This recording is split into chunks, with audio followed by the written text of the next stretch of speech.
Aí, pessoal, esse sexto PPA, né, esse sexto plano plurianual, também foi na gestão do governo Dilma, e mais uma vez ela segue, né, nas pautas próprias do Partido dos Trabalhadores, em específico do seu governo, que é conciliar o crescimento econômico com a geração de emprego, estabilidade macroeconômica e redução das desigualdades sociais, mas um projeto, né, que visa não só o desenvolvimento, mas que seja um desenvolvimento inclusivo. Então, como a gente tem falado, não, os programas de assistência social, eles precisam andar, né, em paralelo com o de desenvolvimento econômico. No discurso do governo Lula, ele falava muito, né, eu estou falando do governo passado, ele falava muito que não basta só crescer, mas tem que crescer de maneira correta, e na compreensão, né, deles, crescer de maneira correta é exatamente buscar o desenvolvimento para quem já é dono do capital, mas também gerar emprego, renda, crescer com sustentabilidade.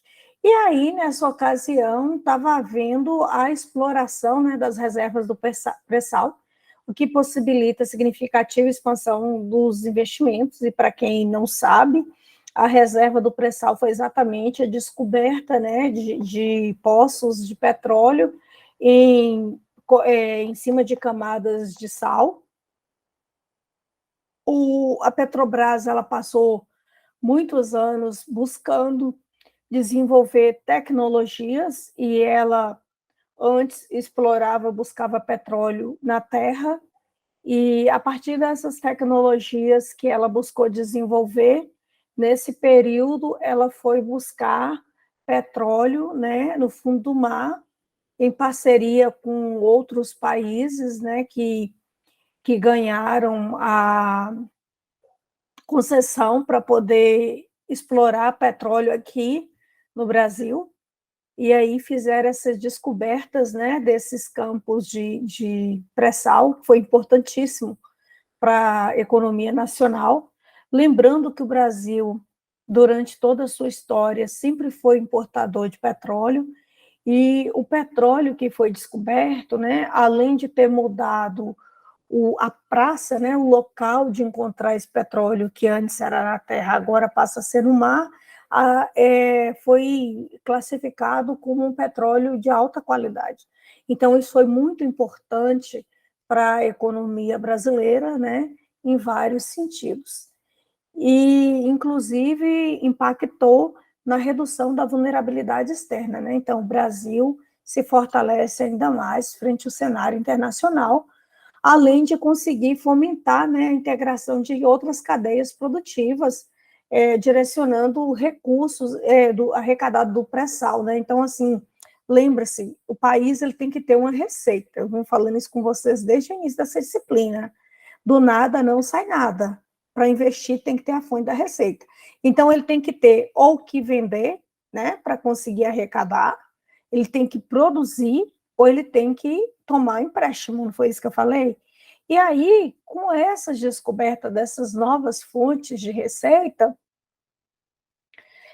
parte desse recurso o Brasil destinou à educação, à ciência e tecnologia, à saúde, ao meio ambiente e ao combate da pobreza. Então, para vocês verem o quanto que a rede, né, ampliou, né, a rede de investimento. Então, foi extremamente significativo. E, por outro lado, ainda o pré-sal, né, não impede que o país amplie a utilização de fontes de energia limpa e renovável, que é importante, e que o Brasil, nos últimos anos, também tem buscado crescer, né, nesse campo das energias limpas, renováveis, recursos renováveis. E aí, gente, eu deixo aqui para vocês esse quadro que resume um pouco o que foi esse cenário do PPA de 2012 a 2015, né? As tendências recentes de crescimento econômico com inclusão, volto a dizer, não basta só crescer, só desenvolver economicamente, mas a inclusão social precisa acontecer, a estabilidade macroeconômica, né, que foi uma luta de décadas para se conseguir, a redução da vulnerabilidade externa, né, a maneira como o país via, ou como os organismos internacionais viam o Brasil, Eu não tive a oportunidade de falar nessa disciplina, porque não compete a ela, mas aqui falando da vulnerabilidade externa, eu quero dizer a vocês que durante o governo do Itamar Franco, ele deu calote na dívida externa brasileira, né? Então, o que foi? É aquela coisa, né? De porta de boteco. Devo, não nego, pago quando puder. Então, isso aumentou o risco Brasil consideravelmente. E o que é o risco Brasil? É a maneira como os organismos internacionais avaliam o país, na capacidade que ele tem de honrar os compromissos que ele faz, né? Então, quanto maior a credibilidade que um país tem junto aos organismos internacionais, menor o risco. Quanto menor a credibilidade, maior o risco. E nesse período do governo Itamar, o risco Brasil foi lá para as alturas, quando ele decretou o calote na dívida externa. E aqui, nesses esforços que a gente veio percebendo, né, nos governos posteriores a ele, em recuperar a imagem do país junto aos organismos internacionais, em fomentar o desenvolvimento econômico, mas também social, em descobrir novas fontes, né, melhorar o produto interno para poder conseguir maiores resultados e descobrir novas fontes de renda. Então, isso tudo fez com que o Brasil se fortalecesse. E aí, né, o fomento à inovação, ampliação da melhoria da estrutura, ambiente macroeconômico estável, ampliação do investimento, adequado aproveitamento dos recursos do pré-sal, aperfeiçoamento da estrutura tributária, consolidação do financiamento de longo prazo e redução das desigualdades da pobreza e dinamização do mercado interno. Então, com isso, ele cria um cenário assim, bastante desejado, né? Foi um momento bem bacana também para o país. E ainda sobre esse período, gente, do sexto PPA, foi desenvolvido o programa Plano Brasil Sem Miséria, né, que segue aquela linha de tentar erradicar a fome, né, a pobreza, também a ampliação da universalização dos direitos sociais com inclusão produtiva da população extremamente pobre. No campo científico, né, também recebeu uma injeção bastante significativa, até porque eu falei com vocês, os recursos do pré-sal foi destinado ao campo científico e tecnológico. E aí, o Brasil ele destacou criando um sistema nacional de inovação com capacidade de articular empresas, universidades e agentes financiadores, né, com vista a ampliar o investimento em pesquisa. Isso é importantíssimo, gente, em pesquisa, desenvolvimento e inovação, PDI. Por quê? Porque pesquisa não é barato. Não é barato. Para você pesquisar, você tem que desenvolver laboratórios, você tem que comprar insumos, entendeu? Eu quero desenvolver uma televisão altamente tecnológica. Ok, pois monte o laboratório, compre os materiais e, mais que isso, pague a mão de obra especializada de um cientista de tecnologia, entendeu? Então, assim, não sai barato. E aí, nesse período, nesse momento do país, houve essa preocupação. Por quê? Não se faz pesquisa sem conhecimento. Aonde está o conhecimento? Nas universidades. Por outro lado, as universidades têm condição de custear laboratório? Não, né? Não. Mas a iniciativa privada pega aí uma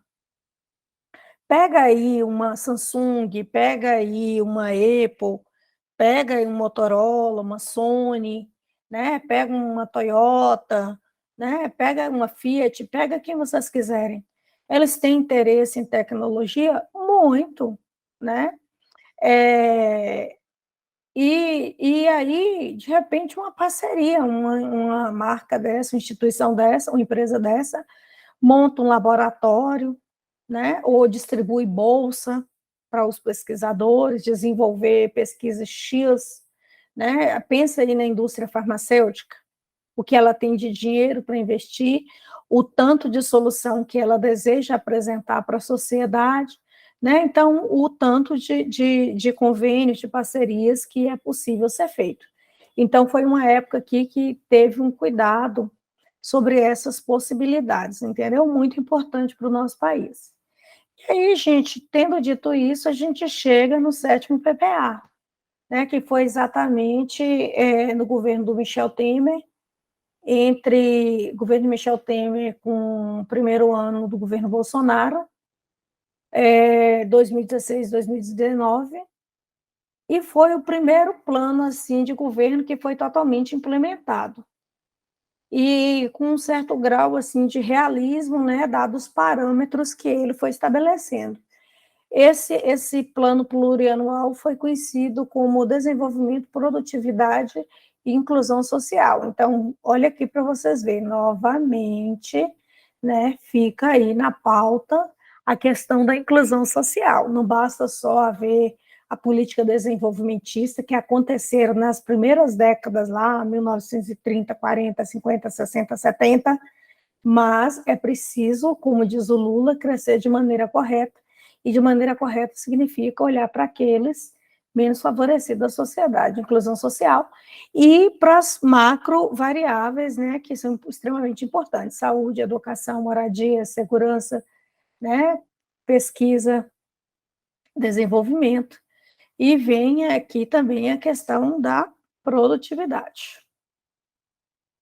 Então, mais uma vez, né, é mais um plano que busca conciliar o crescimento econômico com a distribuição de renda e a inclusão social.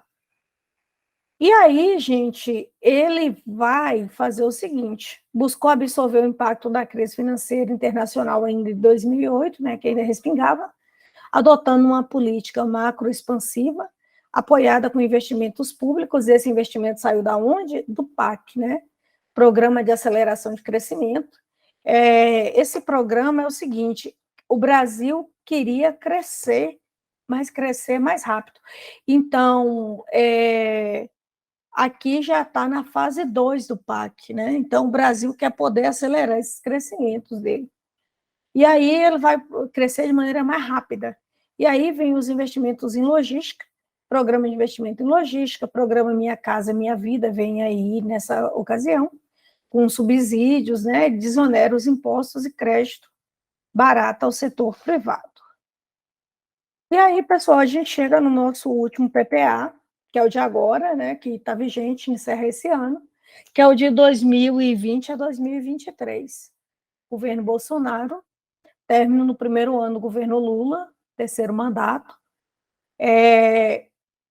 Nós vamos deixar aqui para vocês esse PPA aqui. Não dá ainda para estar estudando ele, que ele está sendo concluído, né? Mas, assim, vai ser um PPA que vai ter muitos desfalques. 2 anos de pandemia, baixíssimo investimento em muitos aspectos. Essa parte da inclusão social, que foi uma luta do país em todos os outros anos, né? A partir da início da década de 90, a partir da redemocratização, para que houvesse uma política desenvolvimentista, mas também uma política de inclusão social. A gente vai ver que nesse governo a inclusão social não recebeu a atenção devida, fome voltou a crescer, desemprego voltou a crescer, e o que já era difícil ficou muito pior devido aos 2 anos de pandemia, né, que agravaram assim seriamente. Então, foi muito complicado.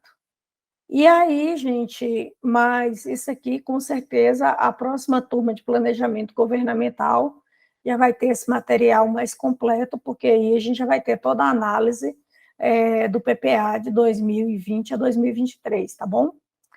Então, fico aí, eu deixo esse quadro comparativo para vocês poderem ter essa visão, né, como foi o planejamento, as abordagens que foram feitas, as funções, e aí vocês vão ver aqui que já começa a aparecer a questão das agendas transversais, 2012, 2015, a gestão de território, uma gestão participativa. Olha, a gestão participativa, Aparece que em 2012, 2015,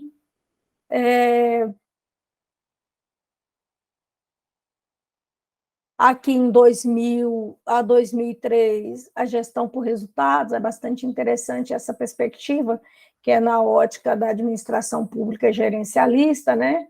Visamos ser não só efetivo e eficiente, não só eficiente e eficaz, mas ser também efetiva. A questão da prestação de contas, né? Então já não pode gastar o que quer, né? Mas tem que ter esse controle, tem que haver equilíbrio.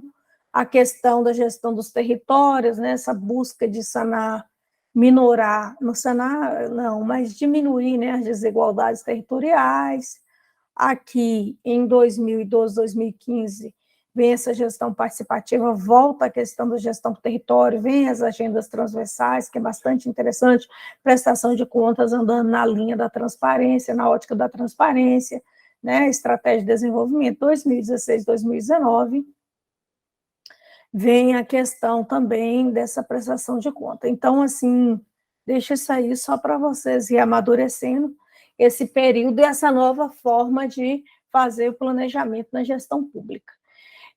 Pessoal, nós já vamos caminhar para a nossa quarta semana.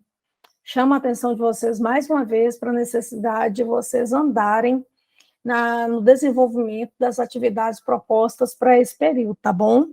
Não deixem acumular, não deixem para fazer os trabalhos de última hora, para evitar que vocês fiquem fadigados, né? Não dê conta, tá bom? Qualquer dúvida é só falar. Um abraço muito grande para vocês, bons estudos, tá bom? Abração.